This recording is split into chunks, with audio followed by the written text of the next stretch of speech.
Salutations, chers amis. Je présente à votre attention les dysfonctionnements et pannes les plus courants qui surviennent sur la Mazda 3BL. Comme toute bonne voiture à traction avant, la transmission de la Mazda 3BL est aussi simple et fiable que possible. En fait, il n'y a absolument rien à casser, les arbres sont fiables, les joints homocinétiques aussi, surtout si l'on veille un peu à la sécurité des couvercles, qui ont tendance à se fissurer au froid. L'essentiel est de le remarquer et de le remplacer à temps. Après 50 000 km, il vaut la peine de prendre l'habitude de vérifier le jeu du roulement de l'arbre intermédiaire sur les voitures équipées d'un moteur de 1,6 litres à chaque entretien. Il est ici un peu faible, le support est court, chauffe et fait sortir l'huile du roulement. Sur les machines équipées de moteurs plus puissants, le problème soit ne se produit pas, soit il existe tout simplement peu de machines de ce type, et il n'y a aucune mention d'un tel problème. Il n'y a presque aucun problème avec une transmission manuelle non plus. Les plaintes concernent principalement le fonctionnement de l'embrayage hydraulique. Traditionnellement, le liquide de frein est rarement changé dans notre pays, et encore moins l'embrayage n'est pas pompé. Et cela réduit la durée de vie des cylindres principaux et de travail. Après 150 à 200 000, le fonctionnement du mécanisme de commutation commence à provoquer un véritable inconfort. La rotule du levier de vitesse se dessert presque toujours et les câbles commencent à se dégrader par manque de lubrification. En conséquence, le levier devient plus serré, mais les vitesses doivent être tâtonnées. À peu près au même kilométrage, l'usure des synchroniseurs de deuxième et troisième vitesse commence à affecter les conducteurs actifs. Dans ce cas, la ressource d'embrayage peut être assez importante même en cas de fonctionnement intense. Il n'est pas rare que des voitures équipées d'un moteur de 1,6 litres en passent plus de 100 000.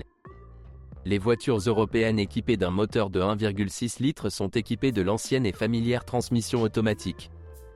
La même boîte de vitesse à 4 vitesses a été installée sur la génération précédente, la 4F27e, alias FN4AEL, a bien fonctionné sur Ford et Mazda, bien qu'elle fonctionne dans des conditions beaucoup plus sévères sur les voitures japonaises. N'oubliez pas cela lorsque vous choisissez une unité contractuelle. Si nous ne parlons pas d'acheter un vrai soldat sous contrat, il vaut mieux prendre un fusil automatique d'une Focus que d'une Matryoshka. La boîte est sans aucun doute fiable et, avec une utilisation prudente, assez durable. Avec un bon conducteur, il peut parcourir plus de 300 000 km avant les premières grosses réparations. Il peut être nécessaire de remplacer plus tôt les garnitures de blocage du moteur à turbine à gaz et le capot arrière. Mais pour ceux qui appuient activement et régulièrement sur la pédale d'accélérateur, le risque d'usure des packs overdrive et marche arrière augmente fortement, et le remplacement des embrayages n'aidera pas longtemps. La pression dans les packs chute à cause de l'usure du tambour de marche arrière et du capot arrière. Les réglages de la transmission automatique de Mazda rendent trop facile la surcharge de cette unité, et les conducteurs en profitent facilement. En conséquence, le nombre de voitures équipées d'une boîte de vitesse en bon état après un kilométrage de 120 à 150 000 est faible. La plupart des propriétaires, à un degré ou à un autre, rencontrent des problèmes sous forme de à-coups lors du passage de la première à la deuxième, d'un choc lors de l'engagement de la marche arrière ou de la quatrième vitesse. Les bruits différentiels et le jeu des arbres de pont sont également des problèmes assez typiques sur les voitures de course. Heureusement, cette boîte n'était plus installée avec les moteurs de 2 litres dans cette génération de Matryoshka, et le problème commençait à se produire beaucoup moins fréquemment qu'avec son prédécesseur. Le problème du passage du premier au deuxième est souvent temporairement résolu en remplaçant le boulon de tension de la bande de frein de la transmission automatique. Heureusement, cela se fait sans démonter la transmission automatique. La plage de longueur du boulon de réglage va de 35 à environ 38 mm par incrément de 0,5 mm. Il suffit généralement d'installer un boulon d'une longueur de 0,5 à 1 mm plus longue qu'auparavant. Malheureusement, de telles réparations indépendantes peuvent souvent apporter des résultats négatifs, car les secousses peuvent avoir plusieurs raisons. En cas de surmenage de la tension et d'usure complète de la bande de frein, il est recommandé d'installer une pièce renforcée. Heureusement, il en existe une. Lorsqu'il dépasse 250 000, le solénoïde de pression linéaire et 2 solénoïdes de commutation identiques doivent presque toujours être remplacés. Cela ne dépend pratiquement pas du style de conduite, mais avec de rares vidanges d'huile et une utilisation urbaine, la durée de vie de ces pièces sera plus courte. Cette transmission automatique est non seulement assez fiable, mais également peu coûteuse à réparer et facile à diagnostiquer. Le fait qu'il puisse être réglé sans le retirer de la voiture est plutôt important pour l'autoréparation et augmente le nombre d'interventions peu qualifiées, ce qui n'est pas toujours bon. La boîte de vitesse à 5 vitesses FS5 AEL 5F27e n'était disponible que pour les moteurs de 2,0 et 2,5 litres. Essentiellement, il s'agit de la même transmission automatique à 4 vitesses, et même les points faibles sont les mêmes. Le tambour d'overdrive et le capot arrière sont toujours les premiers à tomber en panne, et en raison de la plus grande puissance des moteurs, le tambour se termine avec presque tous les styles de conduite, sauf franchement, végétal. La durée de vie devrait être inférieure à celle des transmissions automatiques à 4 vitesses et ne dépasse généralement pas 200 000 à 250 000 avant les premières réparations. Le remplacement du capot arrière et de la bande de frein, ou son serrage, peut être nécessaire encore plus tôt. Le tambour d'overdrive est également plus chargé que celui d'une boîte de vitesse à 4 vitesses, et ces pannes sont très fréquentes, notamment sur les Américains dotés de moteurs de 2,5 litres. De plus, la boîte est plus sensible à la contamination par l'huile. L'unité hydraulique avec 2 solénoïdes à pression linéaire et blocage partiel du moteur à turbine à gaz s'use rapidement lorsqu'elle fonctionne avec de l'huile sale et chaude. Par conséquent, un radiateur caisson plus puissant et le retrait de l'échangeur thermique sont fortement recommandés. Rien n'a changé dans la liste des moteurs par rapport à la génération précédente. Les moteurs 1.6 Z6 sont les mêmes, les MZ-RLF de 2 litres sont toujours les mêmes. Le nouveau moteur de 2,5 litres appartient à la série MZ-RL5, qui est un développement ultérieur de l'unité MZ-R, mais avec des déphaseurs à la fois à l'admission et à l'échappement, et avec une unité d'arbre d'équilibrage. Tous les moteurs sont très durables, avec des chemises en fonte sèche dans un bloc en aluminium pour les moteurs MZ-R et en fonte pour les 1.6. L'entraînement de distribution, comme d'habitude chez Mazda, est une chaîne. Tous les moteurs ont des faiblesses communes. Le système de refroidissement demande une attention particulière, surtout sur les voitures les plus anciennes. Le « sandwich » des radiateurs se salit facilement et il n'y a même pas d'indicateur de température sur le tableau de bord qui avertirait à l'avance d'un danger. Les catalyseurs n'aiment pas les démarrages hivernaux et sont traditionnellement facilement dépoussiérés pendant l'usure, endommageant le groupe de pistons. Leur état doit être vérifié périodiquement après 100 000 à 150 000 km. L'électronique des moteurs est sensible à la qualité de service, les connecteurs se cassent facilement, l'isolation est trop fragile, les ondulations sont trop faibles. Les sondes lambda sont très sensibles à la qualité de l'essence et au mode de chauffage. Les modules d'allumage et les bougies d'allumage doivent être vérifiés au moins une fois tous les 30 000 km pour maintenir un fonctionnement stable du moteur et une durée de vie du catalyseur. Les moteurs de 1,6 litres sont considérés comme les plus fiables. Ce n'est pas surprenant, car leur conception est la plus simple, avec un seul déphaseur, sans échangeur de chaleur supplémentaire ni excès similaire. Une admission sale, un EGR aigri, un papillon des gaz sales, ce sont en fait tous les principaux problèmes du moteur.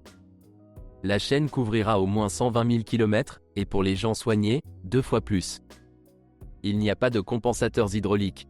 Il suffit de vérifier le jeu des soupapes une fois tous les 60 000. Leur réglage s'effectue par des calottes à épaisseur calibrée. Les pièces sont peu coûteuses, la conception est logique et simple, car la conception du bloc remonte au moteur de la série B, produit depuis 1985. Il n'est pas surprenant que ce moteur soit le plus répandu dans cette génération. Si le moteur a été entretenu au moins normalement, sa durée de vie est garantie de 250 à 300 000. Le système de contrôle est quelque peu capricieux après 100 à 150 000 km.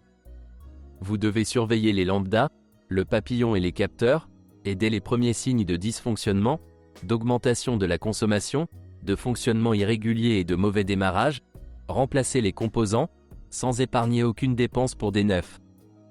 Les moteurs de 2 et 2,5 litres sont sensiblement différents du plus jeune 1,6. De plus, le moteur 2.3 L3 et sa version turbocompressée sur le MPS sont assemblés dans le même bloc et sont structurellement similaires, ne différant que par la conception de la culasse et du système d'alimentation sur les voitures à injection directe. Ils ont des caractéristiques de conception communes. Le bloc est en aluminium avec des doublures en fonte, une chaîne de distribution sans clé. Il y a beaucoup de plastique dans la conception, toute l'admission et la majeure partie du système de refroidissement. Le moteur est de conception très bon marché et, en même temps, la durée de vie de ces versions atmosphériques est plus que satisfaisante. Avec un entretien approprié, des courses supérieures à 300 sont courantes.